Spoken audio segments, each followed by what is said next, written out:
Well, alright. Here's a walk around 2009 Pontiac G8 GT.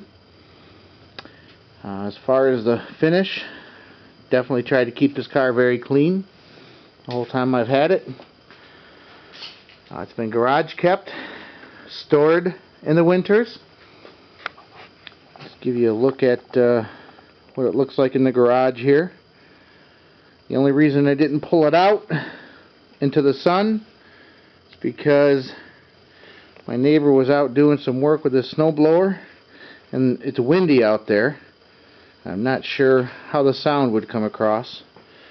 So I thought I'd just try to get as much light as I can in this garage. Here's the GXP front end. Autometrics did a fantastic job on that. I'm going to walk around the whole car this one time to give you an overview of it. I'm going to walk around again and hone in on a couple of things just to show you what you can't see from a distance. But I wanted to give you a look at everything first, the way the car shows. As far as the trunk, just like any other G8, I guess, it's probably not as clean as I like it to be right now, but it's pretty clean. It definitely got used, suitcases, things like that, but I always was real careful. When I clean the pipes, I clean the insides of them as well as the outside. Here's the GXP diffuser. And then I talked a little bit about the side of the car that had some body work. That was a little bit of work done to these doors right down where I'm videoing. Once again, the work was not major, and when it was done, I was so impressed with the work they did that I actually have more plans to bring the car back to them if I were to keep it. This side of the car is virtually flawless. There was one scratch somewhere on this fender. I'm not seeing it, but I know it's there. Let's see if I can find it. Honestly, I can't find it, but there is a small scratch on this fender. Okay, I don't know if you can see it from there. It is on the flat, but it's really not noticeable. The wheels, if you look at them closely, there is some curb rash. Really nothing on this one here, but I'll get a close-up of those too. I haven't been perfect with the parking and all that. Overall, though, the car is very clean, very straight. You can see the bottom edge of the fascia. My wife was backing it out of the driveway and did drop it down on the curb. Didn't break nothing, it just kind of scratched up the paint a little bit on the bottom, but even then, nothing a little touch-up wouldn't take care of, and the whole fascia is definitely robust in sound. In fact, I think it still looks better than most. I'm looking for any curb rash on these wheels, and I don't know how good it comes up on the video. I did try to be very careful when I parked the car. I didn't want door dings and things like that. This fender's in great shape. No scratches like I pointed out on the other ones. We do have some of the telltale paint flecks on the kick panel down here. I don't know if that shows up on the video. There's a couple small dots where the back of the shoe, that's pretty common with the G8. And the one ding that is in the car, the one door ding, once again, I don't know if it's showing up on the bottom of the rear door on the driver's side. I was rolling a tire past the car.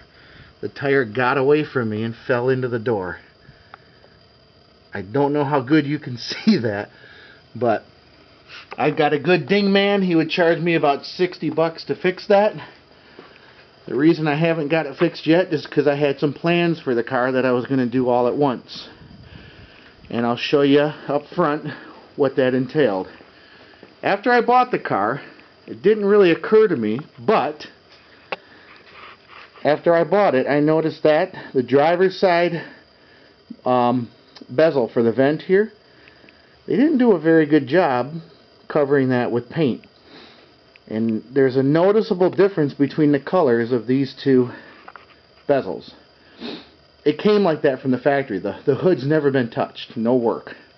Now, because this car paint chips so easy, my plan was to, since they did such a great job on the fascia, my plan was to just go in and have them reshoot the whole front end.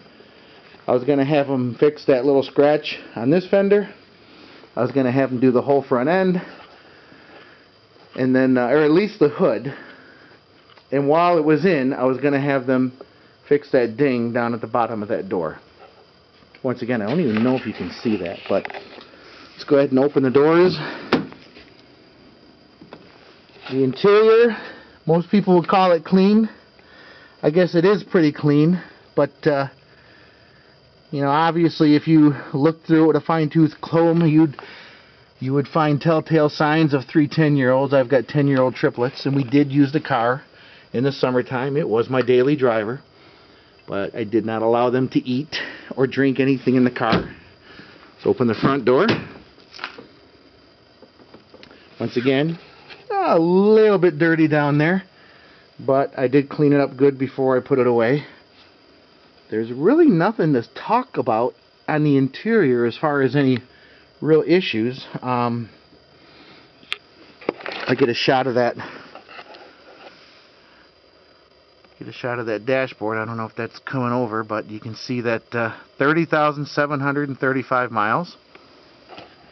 And we'll open that hood. I'm not good at editing, so you're seeing everything instead of cutting it all to pieces and trying to put it all together.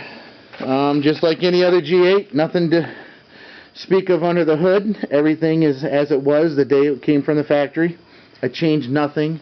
There's never been an air intake other than the stock one. It's never been tuned. No exhaust work, nothing. This car has not been touched mechanically, other than a couple warranty items, a couple TSB items. Passenger side, once again, floor mat has a little dirt on it. Other than that, you can see there's not a whole lot going on here. I'll zoom in on a little fleck here. I don't know if you can see this. There is a small chip off the paint on the bezel around the gear shift, where I took off out of a gas station. Forgot my wife's iPad was up on the dashboard, and it fell down and landed on that. But once again, that's not a big deal.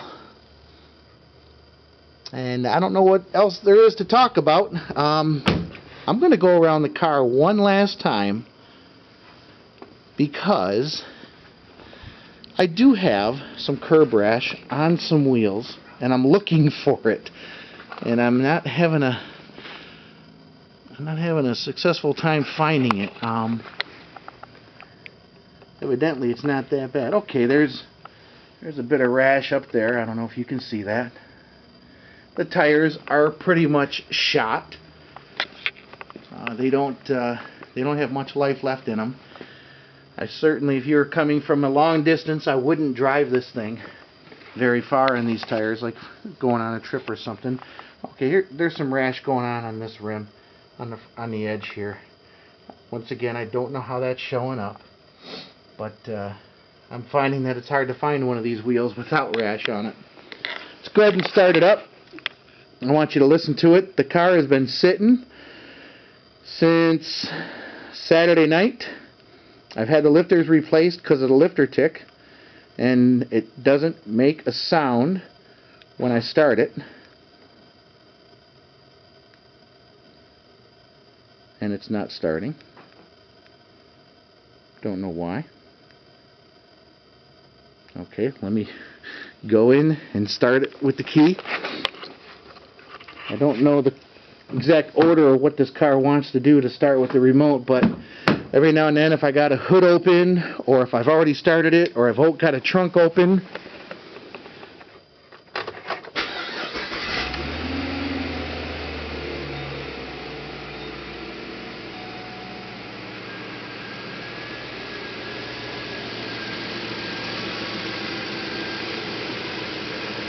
don't know how much that tells you, but I can tell you this much.